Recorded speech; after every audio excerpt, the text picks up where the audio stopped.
All right, welcome back. So in this video, we're going to install Creative Cloud. Originally, I was going to download, install, and show you how to do that, but Adobe decided to download it for us. So I'm going to go to the download section here in Firefox, open that up. I'm going to double click on Creative Cloud Setup. And it's going to pop up a window saying, do you want to allow this app to make changes to your device? Click yes.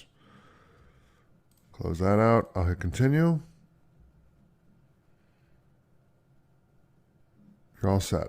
You successfully signed in. Feel free to close this browser tab.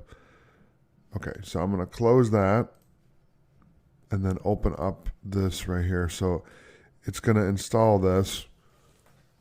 So what I'm going to do is I'm going to pause the video and I'll see you when we get to 100%. All right, welcome back. So the installation is complete. And now we're going to go inside of the application. It's going to say, welcome to Creative Cloud. We can take a tour, but in this case, we're going to skip. I'm going to maximize this window. And in the next video, I'm going to be talking about the different sections of Creative Cloud Desktop. So I'll see you there.